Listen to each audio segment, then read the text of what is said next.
And we are into the live streaming world. It seems to be the thing everybody's doing, so I'm trying to get into more of it now. Please let me know if you can hear me. And just type in the chat pod. Just like in the old webinar service that I've used in the past, we're going to use the chat as the way to communicate back and forth. So whenever you can hear me, please just type a little, "Hey, I can hear you," into the chat pod, and that would be fantastic.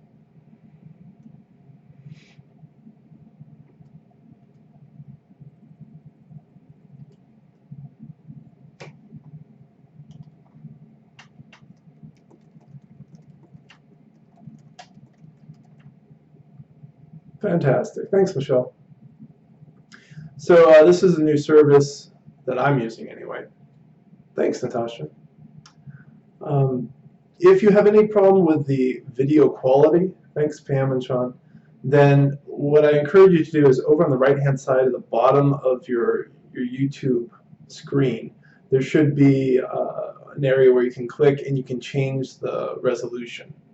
So if I look really grainy and like choppy, you can change it from like, I think it'll start at 240 or something like that, and then up it up to 1080 or 720, whatever you're allowed to do. So that's just another thing to know about this particular service. I'm going to be talking about what maturing after awakening is like. I think this is going to be kind of a fun topic. You're going to hear me talk about basically all the things that you would expect me to hear me talk about, which is love and patience and compassion. But I think there's some interesting distinctions that also run along with dropping into these deeper places of maturity and what starts to grow up for us. And it can be very individual in how we grow in particular, in what ways that we seem to thrive. Some people are going to thrive more in spaces of silence, where others may be very passionate speakers. So this is going to be the topic of today. And of course, I like to go for about 30 minutes, and then you can ask me your questions. Another thing to know about the chat pod is there are limits on how long of a message you can write, so please be succinct.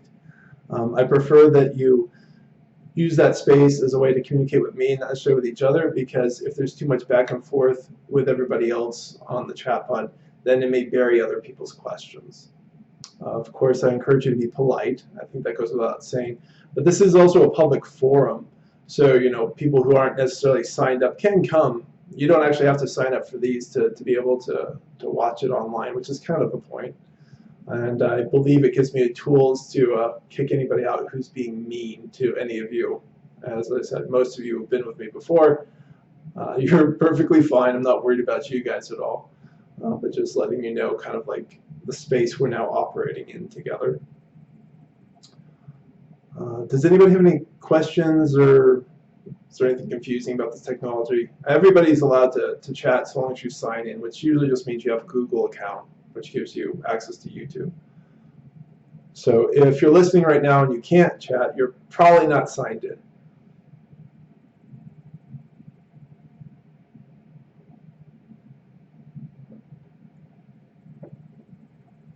And as always, giving yourself a few moments to take a few deep breaths, relax into your space. There's no rush. And the more you relax, the more you open up, as I talk about regularly. And the more you open up, the more you can hear your own inner wisdom. And when that inner wisdom is present for you with something that I may be saying. And in that way, you start to be able to find your truth from another. And I think that we can just start with that very first thing about being able to hear truth. That as we mature after awakening, it gets easier and easier to hear truth, to know what feels true to us, and to just accept that. There's a lot less of the doubt, right? There's a lot less of that inner fear where we're just like, well, is this what's really true to me? Or on and on and on, all the different ways that we can argue with ourselves and self-doubt. When you've been working through a lot of your issues, a lot of those self-doubts just disappear. Right? They don't exist because the underlying issues that created them go away. And so that makes listening to your intuition a lot easier. And because that's easier, the whole world really becomes your teacher. Some of you, I'm hopeful at some point, will have no need of me at all. Your wisdom will be just so present, it'll be so easy to hear in any given particular moment any different place, any situation, what is true for you, that you don't need any guidance along those lines to tell you, oh, this is true or this is not, or this is an issue. Additionally, as you mature, it's easier to work through your issues. The first time we start working through stuff, it's foreign to us. We don't really understand how to deal with it. As I often say, very few of us in society are ever given any sort of tools to go inside. That's not how we grow up. We grow up and we just kind of pull together all these different things and make up this personality, and we just kind of are fly-by-night personalities and unconscious egos. We don't know what we've done. And so going back inwards is at first scary and uncertain, and we're like, who are we?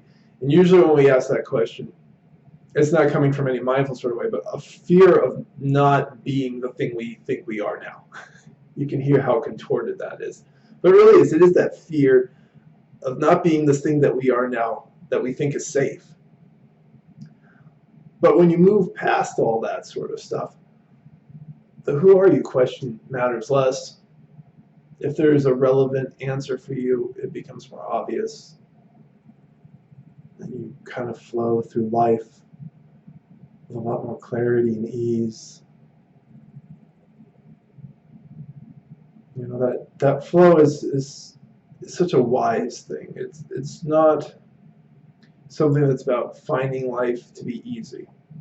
It's finding inner life to be easy.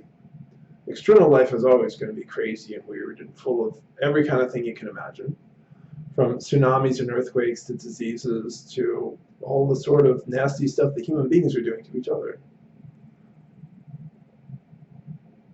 And so we really are, as many of you know, and as I've said many times before, finding that inner flow, the way that space inside of us just moves and opens, and going with that, because that's what makes our lives on the inside easy, even when we're dealing with difficulty.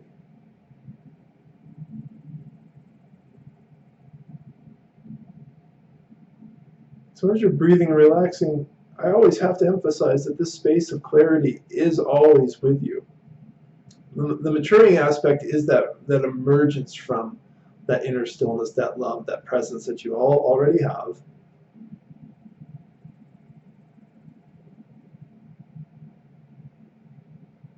So there's really nothing to be achieved. That's the beauty of spiritual maturity, is it's not an achieving, it's not an end goal. It's an arising that comes from dropping into that space of clarity that's already within you.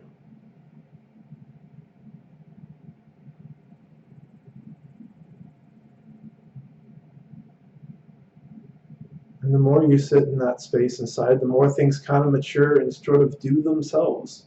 And sure, from time to time, there's a little bit of work, a little bit of intention and effort that goes into growing and changing and evolving with the world. And that, as I said, kind of brings out certain flavors within you. Maybe it's stillness, maybe it's an overt kind of kindness. I often use words like kindness and joy because I don't want to use love in that way. I tend to use love more expansively as the acceptance of all things as they are. And from that love, there are things like kindness and joy. That's usually, as I said, what we consider to be love. And so maybe that becomes the more overt arising. Maybe some sort of deeper compassion starts to expand and grow in its own unique way. And the beauty of these things is they really come without fear. And most of the way we know all of these traits is with some sort of fear in the background or fear underpinning them. So I've been talking in different sessions I've been having and using this word resilience. And I love this word. And most of what we know about resilience is about kind of overcoming situations, but also overcoming our own fears, our own issues and stuff that are inside, and doing something that's maybe difficult or challenging anyway. As you let go of that fear, that resilience changes. It becomes so solid, so strong, because there's no longer that part of you that you have to kind of keep in check while you're doing this other thing that may be challenging. So if you were recording, horror stories from different war-torn countries, and to report back to others what's going on. I have a student who does something like that. And inner resilience can grow out of that as less and less fear is even there, that you just go into these situations and you don't have to hold on or hide in your head or any of those types of things, or shut down our hearts, because those are usually what we do when we're dealing with difficult situations. We have to shut down our heart, we have to go hide in our head, well, we have to self-numb in certain ways. And without the fear inside, your resilience doesn't need any of that. You don't need to shut down. You stay open, you stay clear, and you stay engaged with the moment.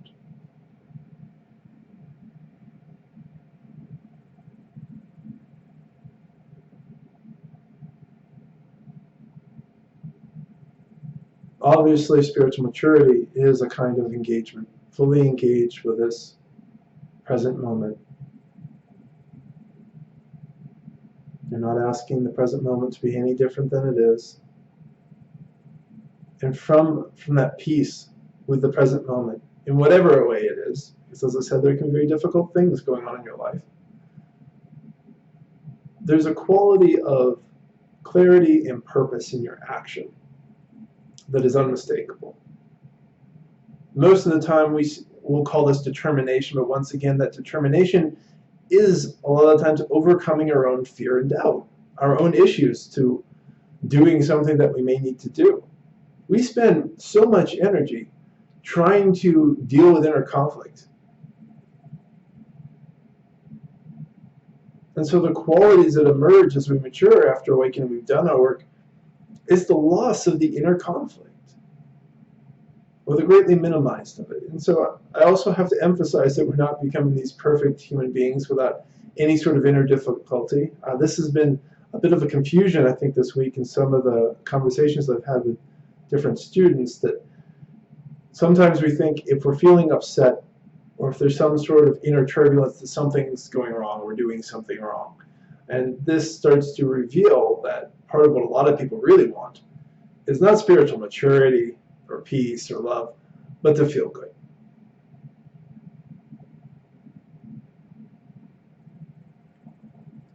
Some people who are going to be very sick in this lifetime, because that is simply part of their path, are going to have to be at peace with a lot of physical discomfort, are not going to be enjoying life.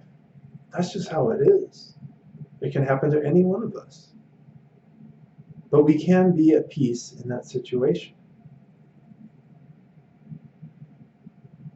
And there's such a profound appreciation and knowing in that maturity. It says, yes, there will be difficulty. Yes, there will be pain. And yes, I will die.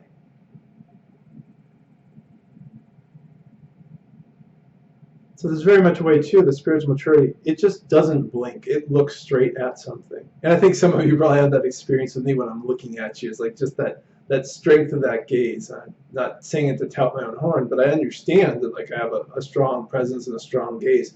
And that comes from more and more of that clarity inside of me that's just looking right at you. It's like I don't need to see you as anybody else but yourself.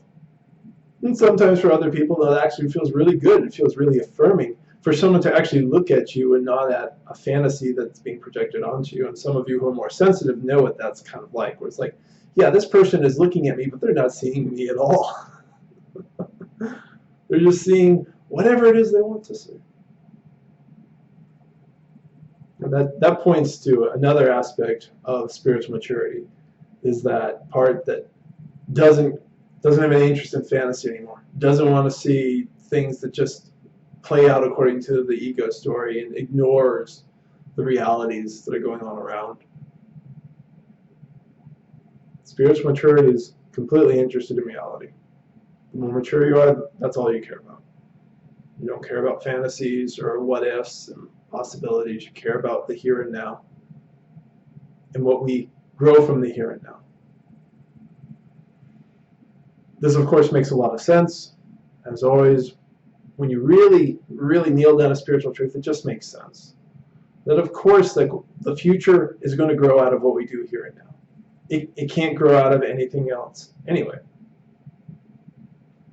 Having vision and that sort of imagination is different than the daydreaming, and it becomes clearer and clearer when you're doing what either.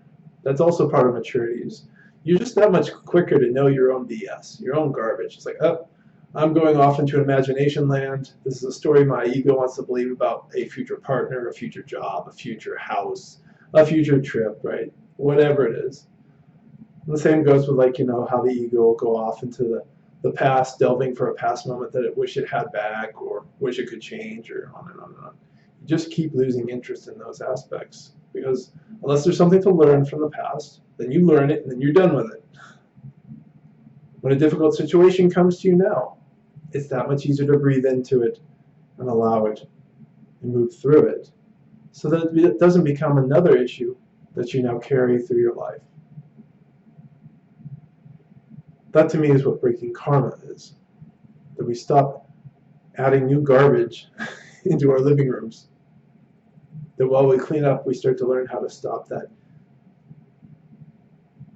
And in so doing, we find more spaciousness. And we stay more deeply in a human peace. And I think that's another aspect of maturity too, is understanding the difference between human peace and the peace of oneness. They're confused a lot. And that's part of the reason so many people get confused, is thinking they should feel good on their spiritual journeys, and then having to reckon with the fact that a lot of life doesn't feel good. And the human body is full of all sorts of interesting biochemicals and neurotransmitters that are always changing how we feel in any given moment. Trying to get any of that to be consistent is like trying to herd cats. And you will just suffer endlessly trying to herd those cats, those different feelings, the emotions, the different sensations. It's just always changing. That's part of our humanity. And so peace in the human form, when we say we feel peaceful, that feeling will go.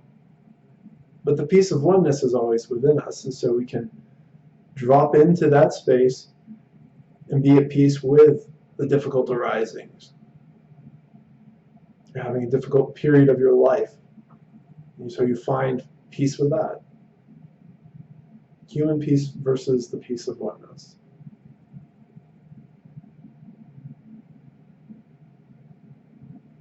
We also learn to have more and more respect and appreciation for paradox. That things can be two ways. And that's not actually a conflict, but a reality.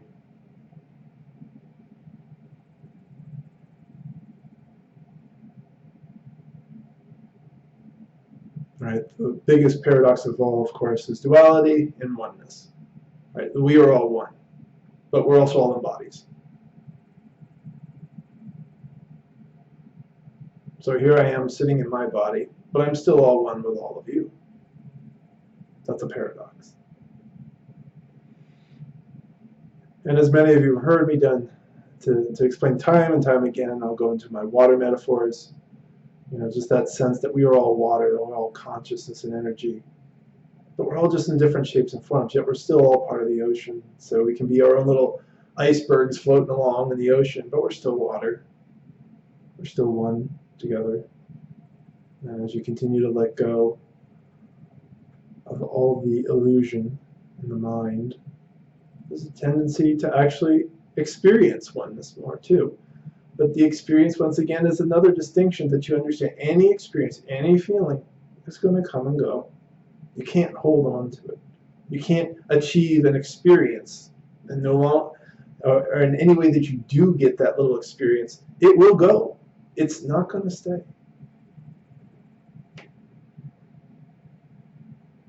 That's a point of frustration for people who are still very immature in their spiritual paths. And I can't blame anybody for having that idea because of how immature I think a lot of our spiritual traditions are. I don't think they really do a good job of helping people understand this. I think what most of our spiritual traditions are good at are giving rules, and in some helping to kind of energize your system, to kind of work towards some sort of awakening or spiritual shifts. And that working towards things is something that tends to be useful earlier in your growth and your change.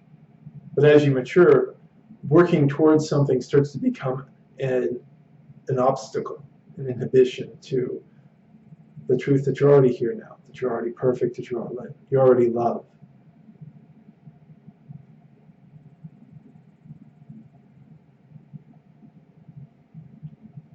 As you mature, you just see that you'll be more quick to pick up on your own misunderstandings that come. You say, oh, that's me getting into this old ego mindset that wants to get somewhere, that wants to achieve something. Why do I need to achieve this? What am I trying to do? Where am I trying to go? And it gets quicker and quicker where you go back inside to say, what is the point of discontent with this current moment? Because that's what drives a lot of what we do. There's certain levels of discontent and discomfort with this present moment, and we don't realize it because, most of the time in our immature phases of the spiritual path, we're just not used to looking inside of ourselves at all. So the whole concept that changing the inner space and addressing the inner space and the needs of the inner space will ultimately address what you think you want from the external world just seems like nonsense, or just not even something you would think of. The mature person in the spiritual path, having done their work, having moved through so many things, you just immediately know it's like, oh, this is something going on inside me. Any content that the external world will give you is always short-lived. And you always want that to be kind of like the icing on the cake. It'll never be the cake itself. And you can only eat so much icing. Too much icing and you're going to be sick to your stomach. It's kind of true, though. I mean, that kind of goes towards addiction, the whole image of icing making you sick to your stomach, whether you're addicted to sugar, alcohol, drugs, sex, work. There's a lot of ways that we're addicted. And people can get addicted to the spiritual path and to certain types of releases because I feel great. I wrote a blog post about that a long time ago, how we get kind of addicted to spiritual growth. And that's not a bad thing at the beginning, but as I said, it becomes an issue the longer we go down this path and we start to realize that there's nowhere to go, there's nothing to achieve. I think also, in addition, in our spiritual mature space, we don't confuse any of this as passivity. Right? There's a tendency for people earlier on to think, oh, well, then I should just do nothing, right? I don't have to do anything or fix anything if I'm already perfect, right? That's one of the misconceptions of the ego self, that it likes to take an idea and twist its meaning.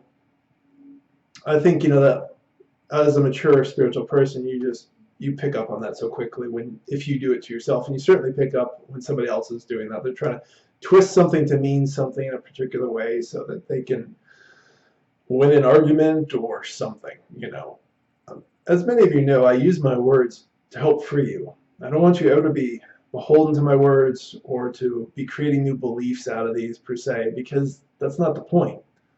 The point is to use words and language as a tool set to get you out of bondage, out of slavery, out of the jail cell of the unconscious ego.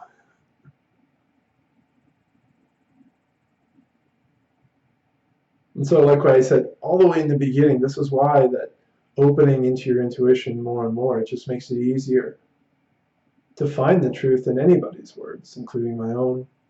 Find the truth in your own words.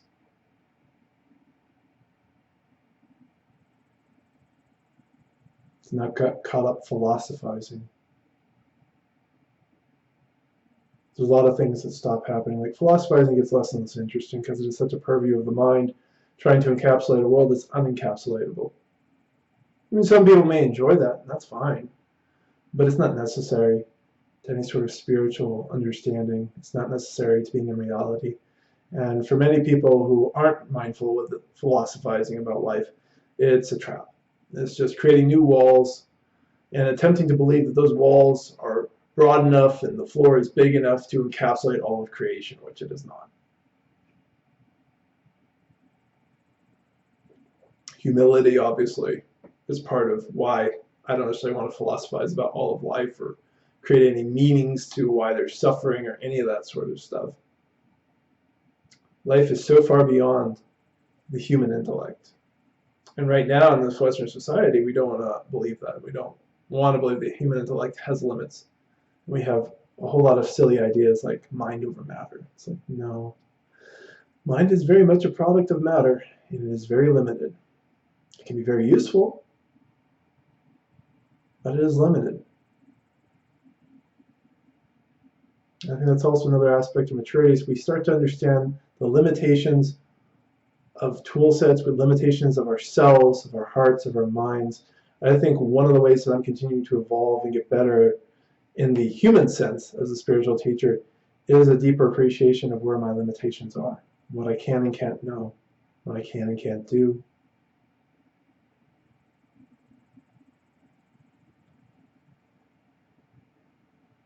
And that really does come from humility. It's not saying that I should or shouldn't be able to do it, or it's not saying I can't get better at something. It's simply saying this is not something I'm particularly proficient in. And it may not be something I want to get particularly proficient in. In the technological world, there's plenty of things on the internet I don't want to figure out. Figuring out live streaming was enough right now. And it seems to be working just fine. As a quick aside, I do want to appreciate Wirecast is the live stream. YouTube is kind of the portal you're seeing this through for offering these services for free. I don't think we do that enough in this culture right now. We are given so much stuff for free. I mean, there's plenty of other things that are costing things, but there's a lot of work that went into these particular things. And so I'm appreciative of that because it's brought us all here together. And this isn't costing me anything.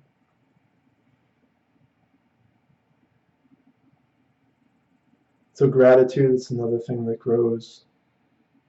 A natural compassion towards other people in pain grows as we mature. And overall, we just kind of don't take ourselves anywhere near as seriously. And if we do, then we notice that much more quickly. It's a very grounded, calm space too. But it's not a calmness you ever hold on to. It's not a calmness you force. That's one of the aspects of maturing, is we really are dropping into places of resting. Resting states are stable states. Agitated states are not. So something like bliss is actually, to me, a very agitated state. At least the way I'm defining it, right? We feel very euphoric and open, and maybe we're kind of fuzzy and hazy too, right? Just all this energy is moving around. That's not a stable state, and it's not going to last. No more than fear is a stable state, and that's the beauty of your inner work, is that fear isn't stable. If it was a stable state, then you can never get out of it, right? It would just be such a grind to ever move it. There's enough fear that's a grind to move anyway, that if it was any more stable, it would just be totally demoralizing and nobody would work through any issue.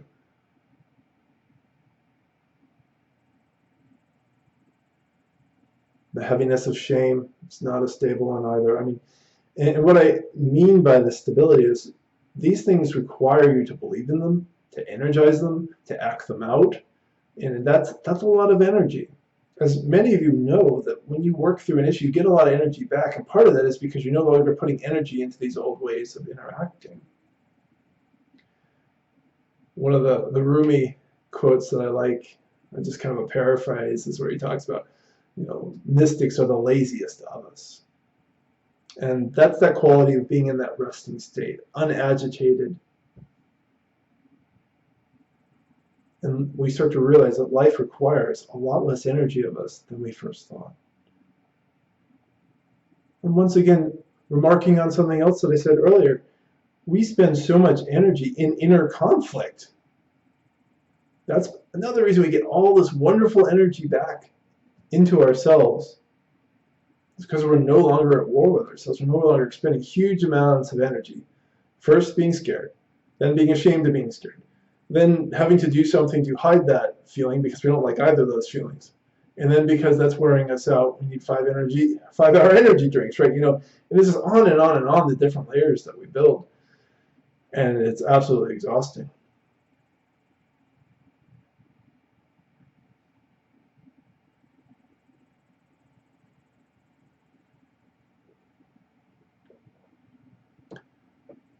So we can just pause for a minute or two. And if anyone has any questions, you're welcome to write it in the chat. And just giving yourself a chance to kind of feel through. Not compare. Don't worry about if you're mature enough or mature by anything that I've said, but just feeling into the energy of the space, feeling into your own self. And letting yourself relax. And coming into more stable, resting energy.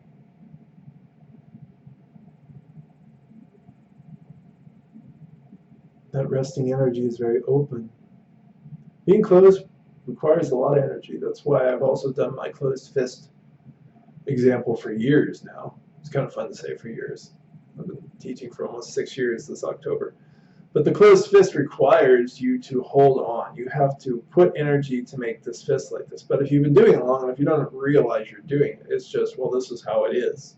Right? This is a common phrase for a lot of things. That's just how it is. Because we're so used to doing something a certain way. And so opening feels very strange at first. And of course, it feels vulnerable and those types of things. And so that can be kind of that phase where we're going through and getting more comfortable with this sort of sense of openness and what that feels like. But as you mature, to go back to the closed state feels terrible. And that's another reason why it becomes so easy for us to quickly go into a work, because of how terrible that feels to go back into an old pattern. It's not something any of us wants to do. And we realize that it doesn't serve us in any particular way.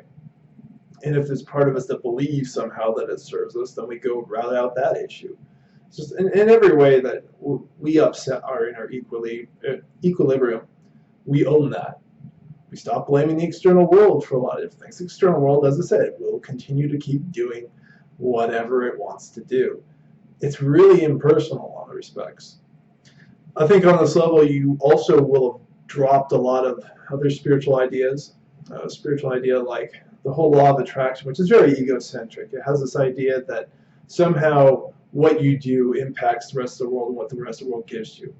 There are parts of that principle that are true, but there are many other parts that aren't. And in the absolutist world, where you really extend that out to try and, encapsulate the whole universe, it has no real meaning at all. It's just a way that we try to make ourselves feel safe and get things we think we want. But how many of you have realized along the way that you don't really know what you want? And sometimes when you get that thing, you find out you don't actually want it. That's not necessarily always true. That's another aspect, is we don't really hold on to generalizations much. So a lot of philosophizing, a lot of beliefs just go away. As a mature spiritual being, there's no need for them. Beliefs need to be helpful. Ideas need to be helpful. If they don't serve you, if they're just a trap for the mind and for reframing life into yet another way of looking at it, then it's not interesting and it's inhibiting. So I see there's a question. And it's about, what about physical health and diet? Does that help spiritual energy? I think that's a little bit of a tricky question, James. Spiritual energy it's simply part of us. Physical health and diet helps you to enjoy your physical experience a lot more. Certainly energy moves in and of itself. I would like to believe that being in good health allows our energy to move more naturally. But I think there are so many other ways where we naturally are holding on with our issues, that poor physical health and poor diet are usually kind of a representation of something that's gone wrong in the heart and the mind. And so that would be kind of, for most people, the insertion point to resolving any sort of deeper blocks.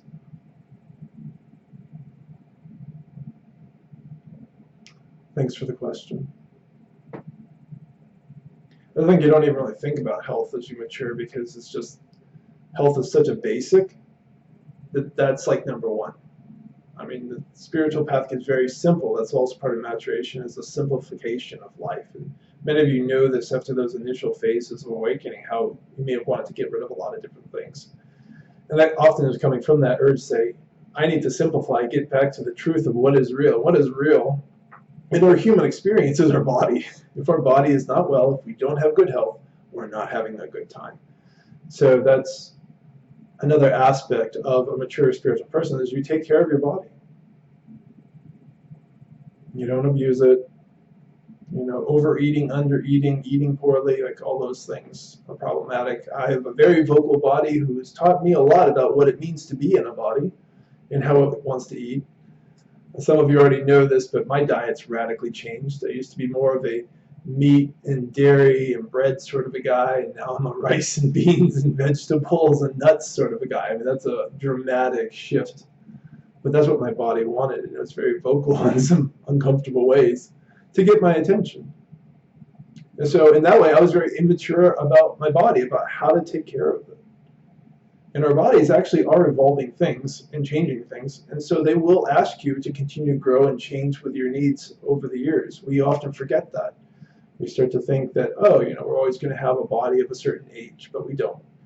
And a body of a 20-year-old, 30-year-old, 40-year-old, 50-year-old, 60-year-old, right? They all have different needs.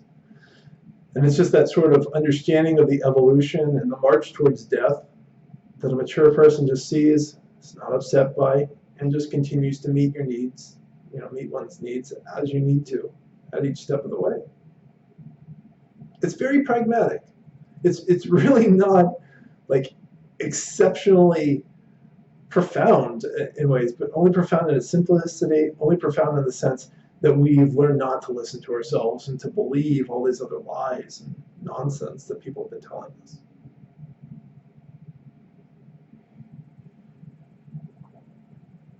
What other questions do people have?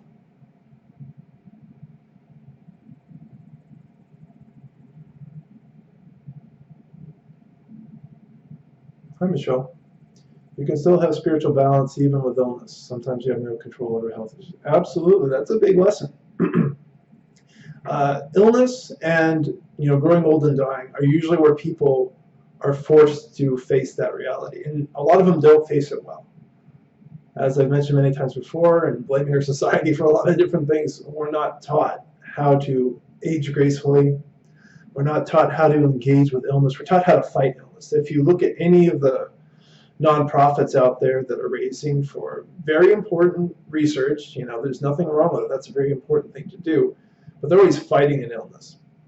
Right? It's not about accepting that somebody is sick. It's about how to fight it and get rid of it and destroy it, yada, yada, yada. This is the language of very immature aspect of our culture, and it just shows up in everything. Embracing an illness isn't giving into it, it's just accepting that this is what's here.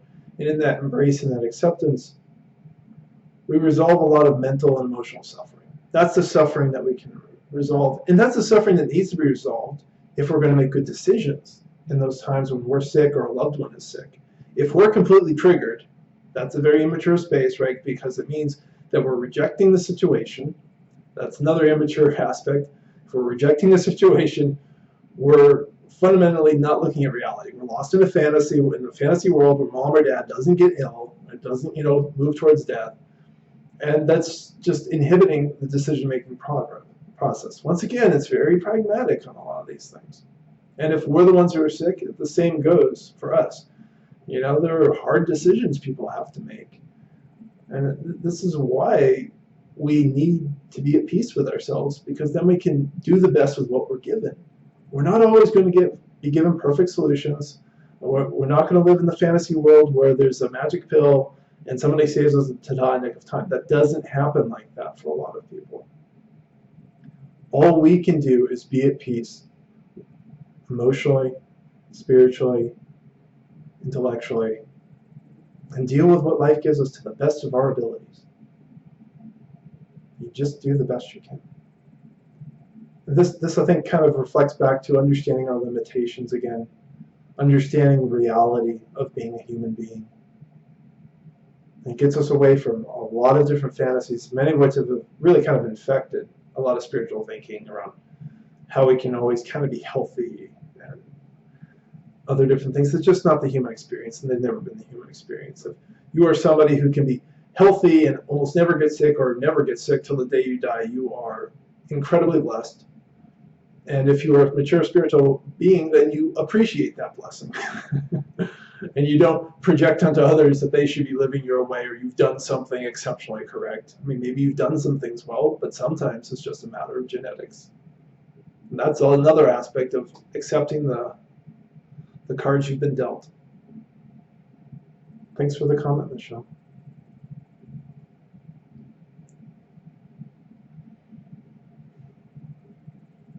What else is on people's minds tonight? Oh, and spiritual maturity isn't better than. Everybody has their path to walk. It's like when I talk about awakening or the unawakened. One is not better or worse than the other. I know plenty of very conscious people who haven't had awakenings. And I know more than a few rather unconscious people who have had awakenings. Consciousness, when I talk about it, is simply the way we grow and become more aware of ourselves through life. So that's in the human world. Awakening is in the space of oneness. That's that space of connecting with what is.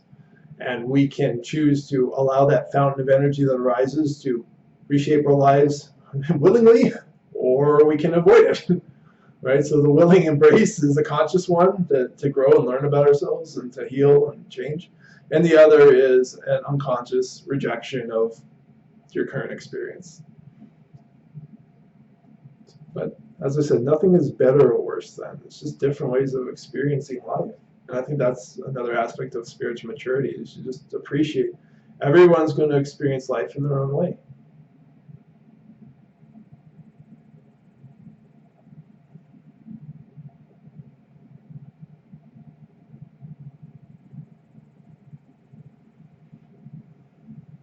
It is a little bit more than a live and let live sort of mentality, because obviously there's some people who are very sick, right, and are causing harm to others, and we have to set boundaries with those people.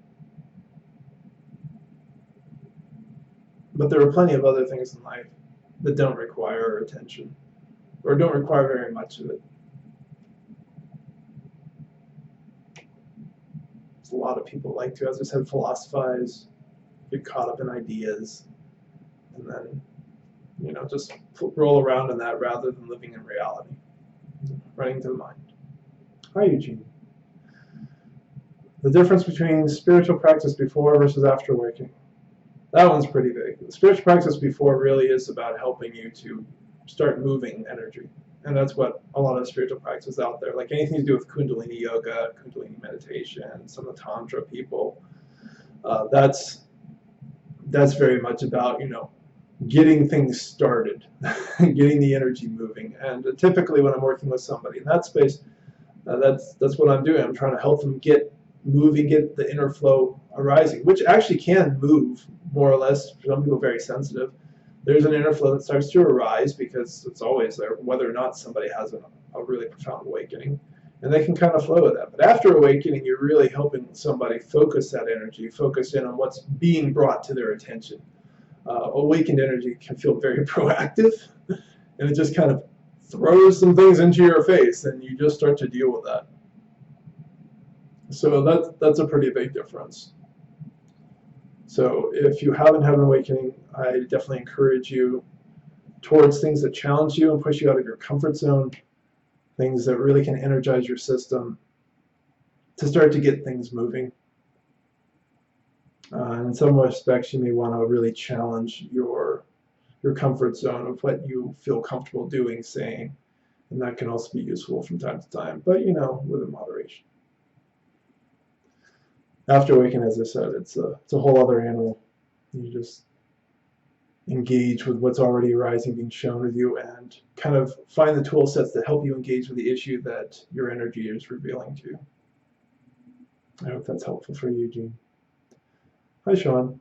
Is it possible that awakening for some is not a possibility for some human beings because of a decision made at the soul level to remain human to learn more in that lifetime? I don't even want to get into that philosophy. I don't want to say what is or is not possible. We live in a universe of infinite possibilities. Anything can and will happen.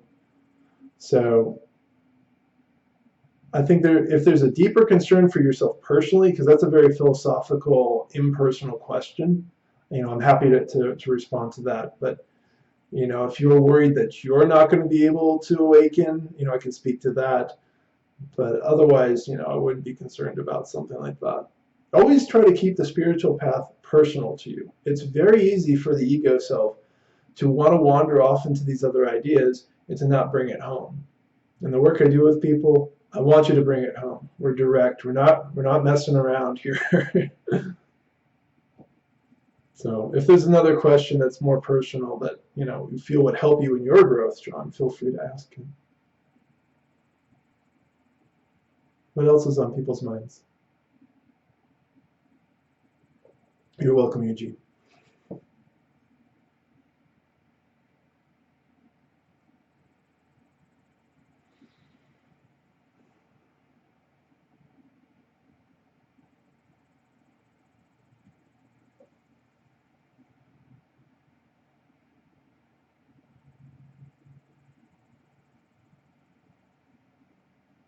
And if you don't have any questions, just taking a few deep breaths into the space, relaxing and opening a little more. Just giving yourself that opportunity to let go into presence, to just simply witness the thoughts and the words, the emotions, your physical sensations that are all coming up and passing by. And the minute you drop into that space of the witness, you're dropping into that awakened space. It's in all of you. You're never separate from it. As we mature, there definitely is a continued loss of separation, but not a loss of your autonomy. That's often a fear for a lot of people earlier on, is that they're going to lose autonomy by letting go of the unconscious ego and the way their life currently is. They're going to lose autonomy. They're not going to be able to think or not going to be able to interact. Whatever the fear happens to be, it's different for everyone. But actually, you gain more autonomy, more freedom, because you're no longer being limited in what you can see and what you think is possible. And there's kind of an in-between between immaturity and maturity, where you start to really grapple with the immense opportunity of life, that you really can go any place, go anywhere, do anything.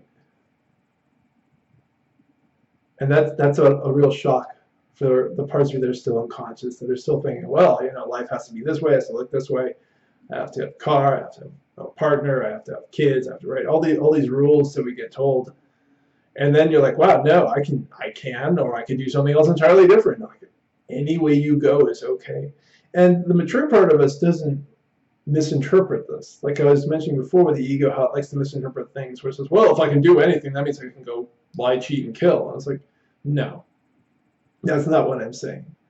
While that's ultimately a color in the whole palette of colors of life that you can paint with, that's not the tendency for most of us as we open up more and more. There's a natural way we kind of grow with kindness and harmony. That just seems to be what arises from most people who really allow themselves to open up. I don't know that I've run across a soul where that's not the case. Once again, life is full of infinite possibilities, so maybe it is. I think usually where people still think along those lines is they're only evolving in the level of the mind. I have to remind my students and people in these webinars that there's a deeper conversation happening here right now, so don't just listen to my words. Pay attention to your heart, your body, your energy if you're sensitive to energy. There are deeper conversations happening that are often far more important than anything going on up here. You're welcome, Pam. I'm glad you're enjoying this talk.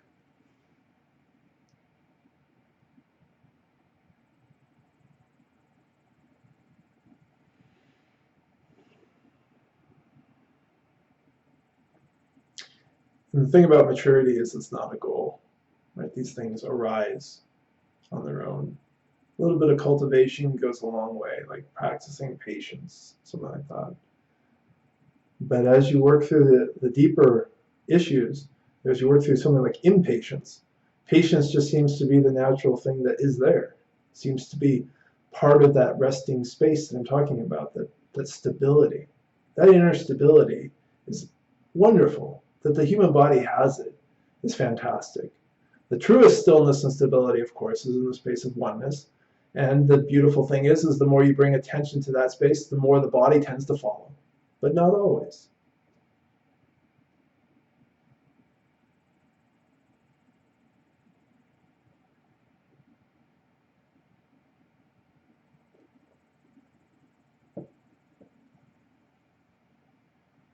So you really can't turn spiritual maturity into a goal per se.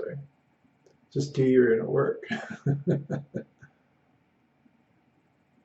But overall, just calmer, more stable, clearer, more kind, more compassionate, more resilient, more determined at times, especially for those of you who feel called to certain changes. Right? That calling is something that can be very persistent. But that intuitive space inside you doesn't make you do anything. Unlike the unconscious ego will have to give you a purpose, because the unconscious ego needs a purpose. As a mature spiritual person, you can create a purpose for yourself or find something that matters to you, but you don't have to. The mental concept of purpose is just that, a mental concept.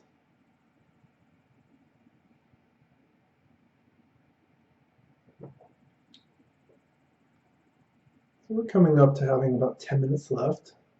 So if people have questions, I'll see if you can post them now. For anybody who's new, I blog regularly at spiritualawakeningprocess.com.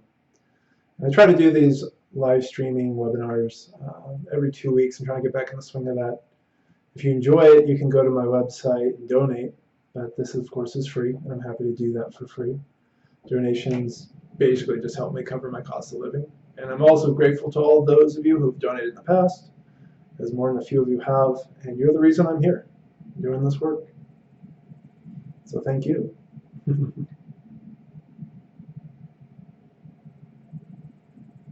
I like doing this work. I think there's a quality of that with maturity too, is you tend to do things you just generally enjoy. Doesn't mean that you can't do things that are difficult you don't enjoy or that you won't, but that life is too short to get wrapped up doing things that are expected and that otherwise make you feel miserable. I think, part of this time in Western culture, we have so many opportunities. We might as well enjoy that opportunity, those vast expanses of possibility, because we're not all tied up being subsistence farmers, barely surviving. There's nothing wrong with that path either in the spiritual world. Like, it's all accepted. Because there are many people who are living that way in and around the world. I simply encourage you towards gratitude and appreciation of your position, which is neither better or worse. And in some respects, in Western culture, we've handled this abundance very poorly. They're unhappy with it.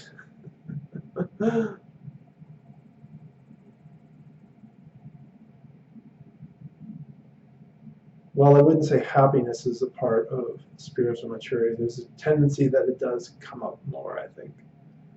That you're just more deeply at peace. And so it tends to lead towards a little bit more happiness in life because you're not, once again, fighting yourself.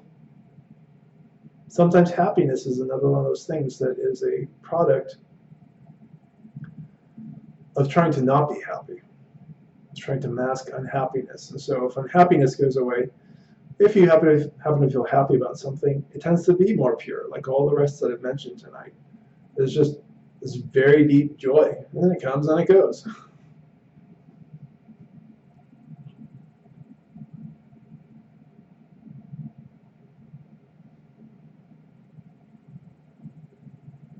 And that coming and going is that appreciation of human life.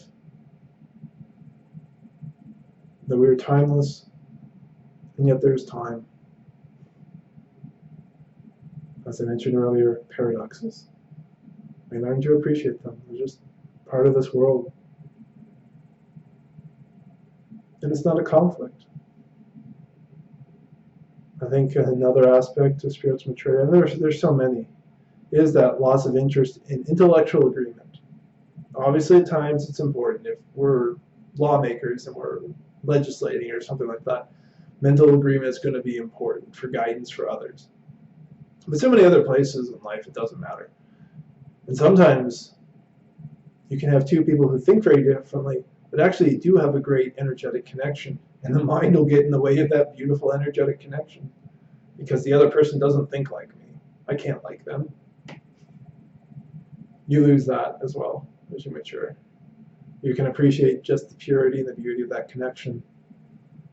You don't need other people to be a particular way.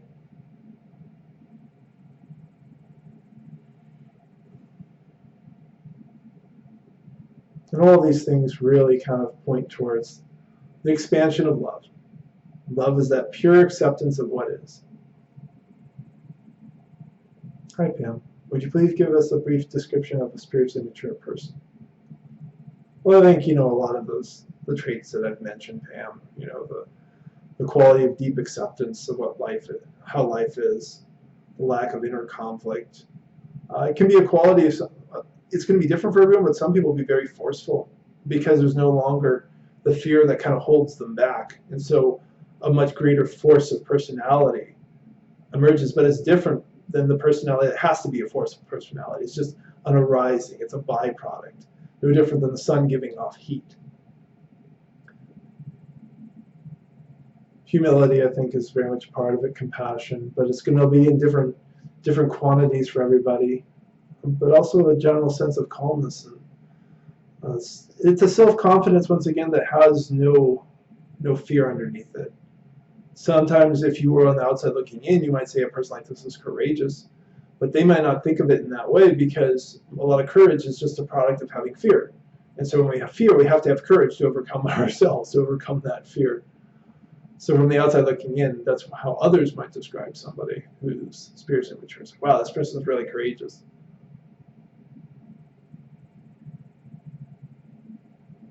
But as I said, the object isn't to strive towards any of these things as ideals. They're definitely, I mean, it's not a bad thing to strive towards them.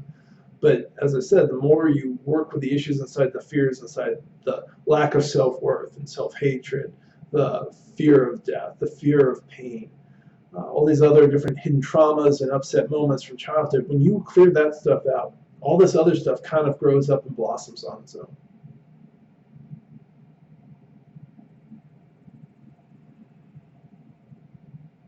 I hope that's helpful, Pam.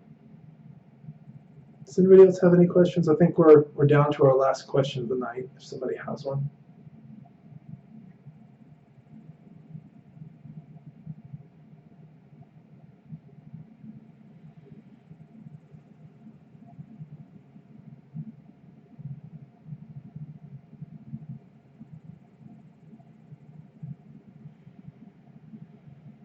You're welcome, Pam.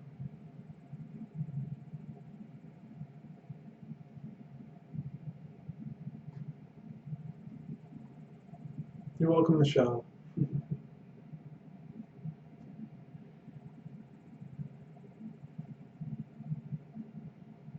Thanks for everybody for joining tonight. Feel free to offer any feedback if you like this. You can email me. Probably going to stick with it. I'm always interested to know about how the audio and video quality were and the ease of using the chat. But it seems like everybody was using the chat pretty easy tonight. As always, these are my thoughts. Don't hold on to thoughts if they don't serve you. See if you can find the truth for yourself. As I said, if you feel like donating, please go over to my blog, spiritualawakeningprocess.com. On the right-hand side, there's a donate button. And I appreciate your time, your support, and I hope you're going to have a beautiful night, evening, or morning, wherever you may be. Take care, everyone.